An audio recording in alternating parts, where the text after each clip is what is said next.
Hello students,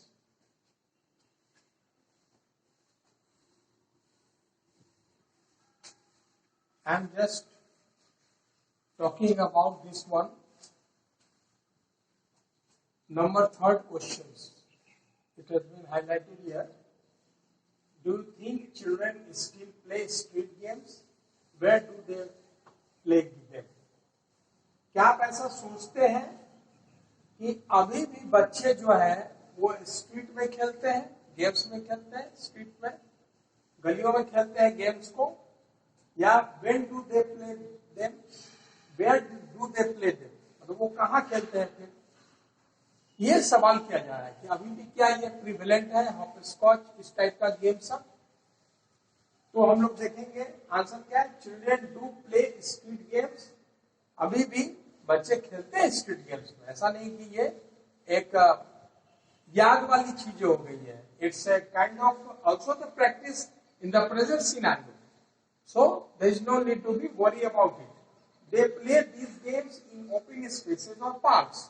और but natural है, जब हम हॉप स्कॉच जो खेलते हैं तो क्या करते हैं, या तो ओपन स्पेस पे खेलते हैं या पार्क्स में खेल लेते हैं, कहीं जगह पर देख लेते हैं, उसको हम लोग फ्रेंड के साथ खेलना शुरू कर देते हैं। Similar thing happening there. Number 4 questions, you go through this. Do you play these games with your friends? What games do you play? क्या आप गेम्स खेलते हैं अपने दोस्तों के साथ? What games do you play?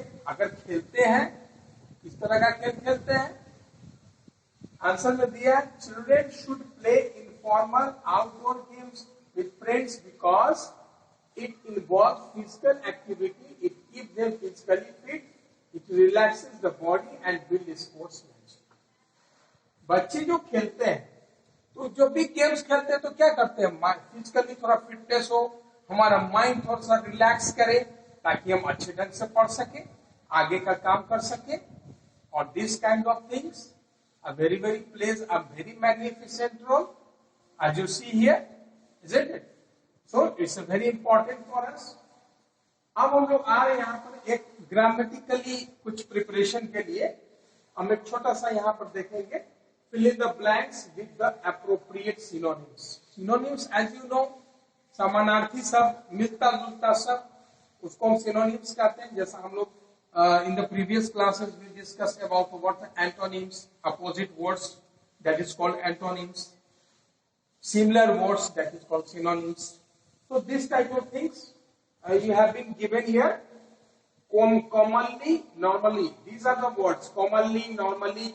Then other words which should be written which is very similar to these words. वैसा word कौन सा हम लिखेंगे अगला जिससे इनसे मिलता जुलता शब्द हो, जैसे कॉमनली है, नॉर्मली है। यूजुअली, सामान्यतः किसी भी चीज को सामान्यतः बोलते हैं, जनरली, यूजुअली, नॉर्मली, कॉमनली, ये सब मिलता जुलता नाम है।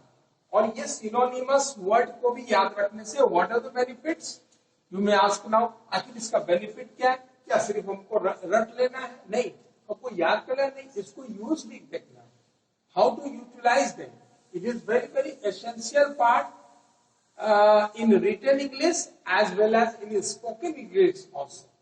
Spoken English also demanded word stocks so that you could just communicate with the others one.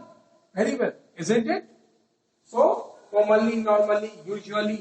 So I usually go there. I just see you commonly. It's a commonly thing to run after the others one. तो ये हम बहुत सारे sentences इससे use कर सकते हैं, उसको प्रैक्टिस में ला सकते हैं। That's the best way to be in a spoken English also.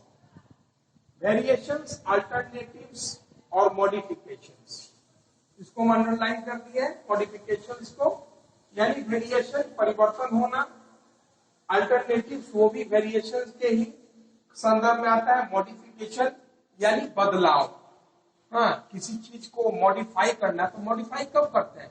जब उसमें बदलाव आता है। एक तरह का ये नाम हुआ। Lateral, adjacent, adjoining. अब देखो लैटरल क्या होता है, सब किसी के बगल में खड़े हैं, वो लैटरल पोजीशन में है। हम मालूम कि any person is erecting here, I am just going to be go in the just a very in a side positions. That is called laterally. Adjacent, बगल में, उसको बगल में करते हैं. जैसे हम किसी पर्सन के बगल में खड़े हो गए, तो भाई एडजेसेंट में है, बगल के पोजीशन में. उसको अलग अलग सेंटेंस में हम लोग यूज करेंगे. उसी से मिलता जुलता शब्द होगा एडजॉइनिंग. Isn't it? अब आता है space. That is called space area. उसको टेरिटरी भी कब बोलते हैं. Here. So this type of synonymous word you should be get heard in your mind, so that in a written manner as well as in English spoken, it is very beneficial and more advantageous in this scenario, isn't it? So I am just providing some more questions you will do at your own in your home level, and that will be whenever the class will be begin, offline classes, then that will be checked now. So I am just providing some more questions you will do at your own. I am not giving the answers. You will do at your own, isn't it? So just a moment.